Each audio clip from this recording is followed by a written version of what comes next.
Have you ever been game hunting, either in a store, at a rummage sale, at a swap meet, and had a moment? And by that I mean a moment where you see something where you know it's special and it's not priced like it is. I had that recently, and that's what we're going to talk to you about here today. Hey everyone, Gary here with Rock Solid Productions. Thanks for stopping by, checking out what we have going on here today. I really do appreciate it. One of my favorite games of all time is that there Super Mario Bros. 3. I mean, I have it complete in box for the Famicom. I have it complete in box for the NES, like to the point of it has the warning card included with it, instruction manual, the poster, another warning. Like, I have this complete in box. But I was recently doing, well, and I also even have it for the Game Boy Advance SP. So I was recently heading to our local Target store of all places to get a pickup order, and a few doors down from that store is a disc replay. And if you're not familiar with disc replay, it's an upper Midwest chain. I don't know if there are other parts in the country that have disc replays. It's a video game resale shop, and they have movies and other stuff, but primarily video games. And I was walking by the NES section, and I'm like, got it, don't want it. And then all of a sudden, something caught my eye, and I had a moment. And what caught my eye was this here. And for those of you who don't know the significance of this, here's the cartridge from my CIB version. If you look very closely, look at the placement of the word Bros on this one versus this one. That's what makes most of the difference between these two cartridges. So the special nature of this one here, having the Bros to the left, also just called the left Bros, is the fact that this is one of the earliest releases of Super Mario Bros. 3. Later releases had the Bros over underneath and closer to the 3 than what this version has. The other thing it also has on here, we'll give you a closer look, there's a slight label difference where this says USA and then this one says USA 1. But I'm also interested to see what the inside of the games will look like. So we're gonna go ahead, we're gonna open these up and see if the cartridges themselves are physically any different. Helps if I show the front, doesn't? Now, one thing that is kind of cool, the left Bros does actually have the sticker on the back from Video Game Fun, 1101 West Morton Avenue, number 220. And it is area code, I think this is actually from Morton, Illinois. So we're going to dive in, we're going to take a look, and we're going to see if this game is physically any different than this one. Special thanks to this episode's sponsor, Rockware, and their RC08 camera. We recently reviewed this camera and found it to be a great little unit for the price. It's not just a webcam, it's an entire video soundbar with integrated microphone and speaker in here. It does feature a privacy cover on here, so you can go ahead and make sure you're only displaying content when you want to as well. The Rockware RC08 webcam features a comprehensive upgrade of TOF autofocus technology with laser-assisted focusing and 4x digital zoom.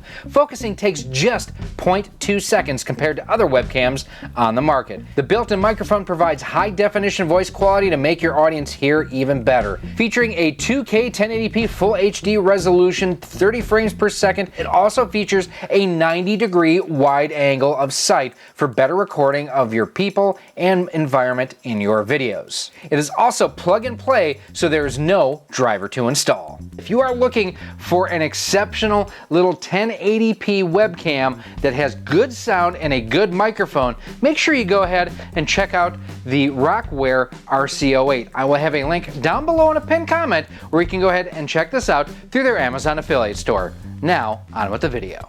Alright, so here we have them. We have the right Bros and the left Bros, and if we take a look at the labels, we can definitely see some differences if we take a closer look. So on the left Bros, like I mentioned, you can see the NES USA and a little bit lighter gold here on the Nintendo Seal of Quality. Whereas on the later revision, you have the NES USA-1 and a slightly different gold again. I'm going to put those kind of side by side so you can really see that this is considerably lighter than this here. I don't know if it comes through on camera or not. This definitely is a darker yellow to me than this here. This is more of a mustard type, or this is just a more yellow. Now, it looks, looking at the top of the label here, like there may be some water damage or something on it. So that may be what happened. But overall, you know, there are some subtle differences between the front of the two labels. Now, on the back, these guys are pretty much identical. Identical. Both are 3-screw variety as far as the case itself. Both feature the 1985 trademark. Both have revision A. But let's take a look. We're going to open these up and see if there's any difference in the boards themselves or anything like that. Now, to get inside here, we do need a 3.8 millimeter game bit, which I have here. These are great to have anytime you're going to conventions or anything along those lines, to see if there's anything, you know, especially if you're going to buy expensive games, to make sure that you're getting what you're paying for. I'll take this one apart. Oof. Oof, oof, oof. Look at those pins. Holy crap. Like, I wasn't going to use my super duper cleaner on this, but yeah, that's not going in my system. So that's that one. Wow. Now let's take a look at this one, which I have cleaned in the past. I know this is in good condition, and this way you can kind of see what a good looking game looks like versus how I am floored how terrible that game looked. Like, I'm glad I opened these up at this point because that game is not going in my system as it is. So now this one still has some dirt on it, but you know, comparing apples to apples, I mean, yeesh. Yeesh. Alright, so we're going to keep the left one on the left, the right one on the right. And let's just compare the boards too. So a few things of note. This one actually has a Sony logo on that chip there. We're going to flip these around so we can read them normally versus upside down. This one says NEC, this one says Sony, so that's interesting. So NES UM0-PRG, NES UM-1 PRG. So those chips are labeled differently. And this one here has Toshiba on the top, where this one here just has NES UM0 CHR. So this is a CHR ROM. It's also an MMC3B board. Same on both of them. Now, the later revision has the cap up here. The original one has the capacitor down here. So, interesting that they did do some hardware revisions on this. So, but yeah, look at all that on the end of the pins. This is not going in our system. All right, so we're going to clean this cartridge up with this stuff here. This is called Bright Boy, and it's a metal polisher. And what I like about this is, unlike, say, a Brasso or anything along those lines, this is not an abrasive.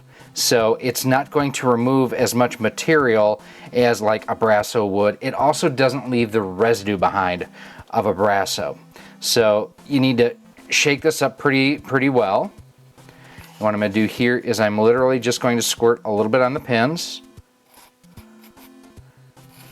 You're going to be amazed if you've never seen me use this before.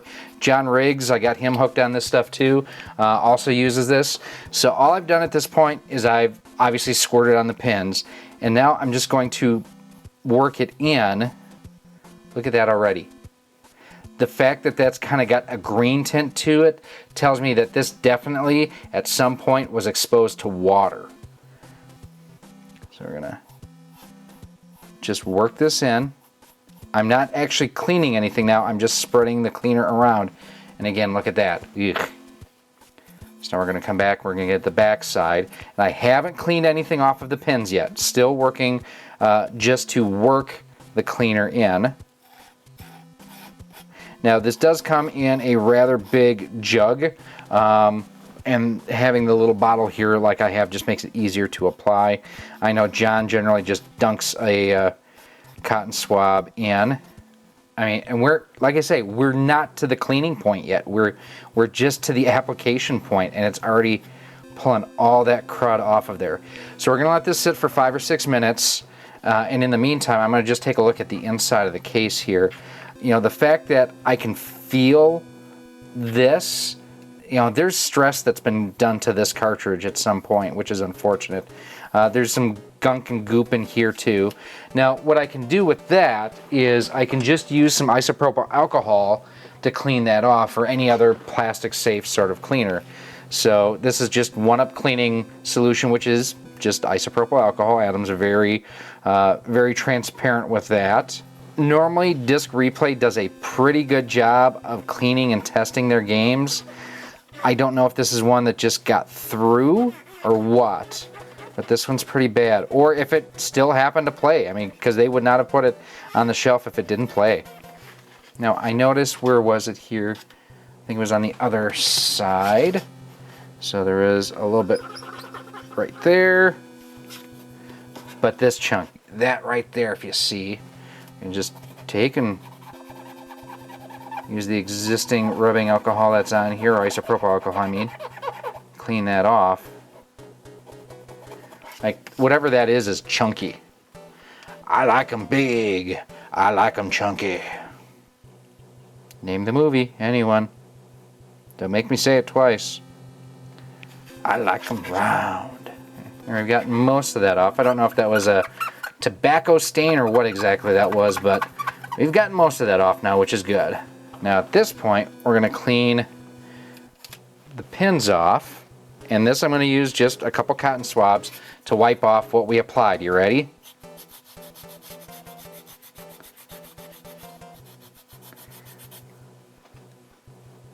Look at that.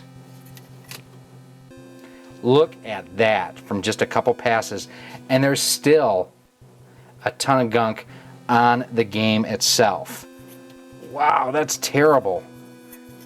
Yeah, this is going to need multiple applications, unfortunately. Yeesh. You know what we're going to do? We're just going to do that. Do a couple applications, and I'll show you what it's like when it's done. Here you can see about 5 or 6 minutes in, you can see the pile of Q-tips that we've gone through. Those pins do look much better, but there's still a lot more work to do. I'm really concerned with this one here. If you see that wear and tear, and it actually looks like it's corroded part of that pin off, so we're still going to go to work. We're still going to try to clean this up. There's a lot of pitting going on here too, which is especially concerning. This side doesn't look as bad. Still have some pitting though on this side. We're going to try to make this even better yet.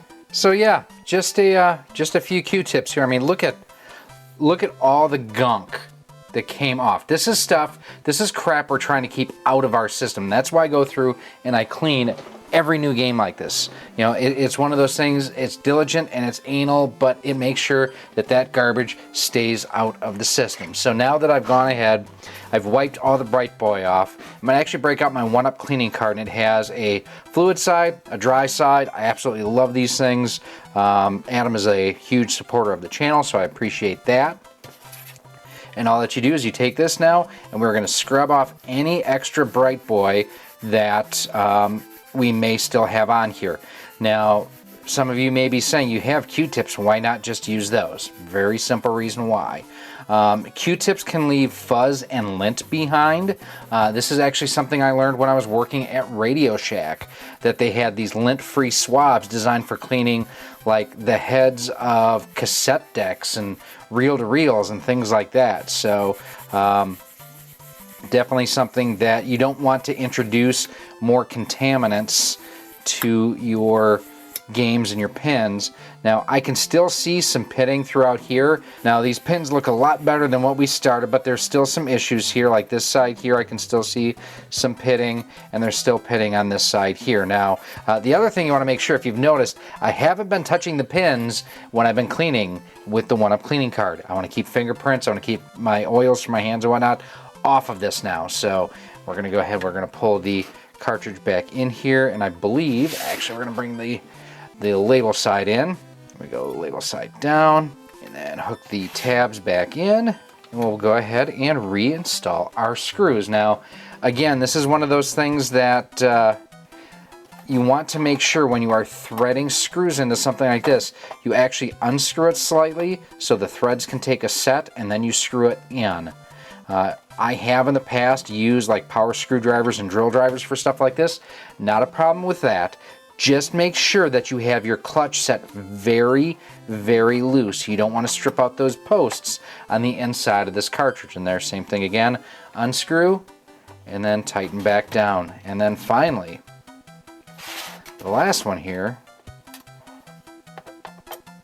unscrew, tighten back down. Now we're also going to go ahead in just a second. We're going to reassemble the original one, but that is a look inside a Super Mario Bros. 3 Left Bros. So there you have a look at Super Mario Bros. 3 Left Bros versus Right Bros. Are there any other differences? Well, I have heard that the ROM on this version, Left Bros, runs a little bit quicker than Right Bros, so for speedrunners, this is a little bit more desirable. Now, what are these as far as fair market value? Loose cartridge, about 10 to 12 bucks. About 25 on this, so not a huge difference. But when you get into the complete in box, you're looking $150, $200 for this. But even the original one, $50 to $100 I've seen as of late, depending on the condition. Let me know down in the comments. Do you have a Left Bros? Actually, this would be a Right Bros. Or do you have a Left Bros? Do you have one of each? Did you know there was such a thing as a Left Bros and a Right Bros? I'm sure a lot of people probably did not. Now, behind me, this is just playing through the Switch. I'm glad that I now have a Left Bros in my collection. I did think it was more expensive than what it wound up being as far as when I looked it up through Game Eye. It's only about a $25 game loose, but it's when you get the manual and you get the box, that's when the prices start going up. I am thrilled that I do have the manual and the box and everything for my Right Super Mario Bros. 3. I mean, I've got everything here. I got a great deal on it. I don't think I paid 50 bucks for all of this when I got it several years ago, but it's one of those that it's a great game, it's an interesting variation, and I'm glad that I have both of them now in the collection. Now, like I mentioned, let me know, do you have a Left Bros, a Right Bros, or no Bros? And if you want to see any other game videos that we've done talking about the NES, how we HDMI modded our top loader NES, and more, those videos are coming up for you right now. Thank you so much for watching this episode. If you want to help support Rock Solid Productions and be a part of our community, there's a number of different ways you can do so. First and foremost, join us over on our Patreon page or become a channel member here on YouTube. By joining through either one of those methods, you get early access to just about all of our video content, exclusive content, and a whole lot more. We also give you shout outs at the end of each and every one of our videos.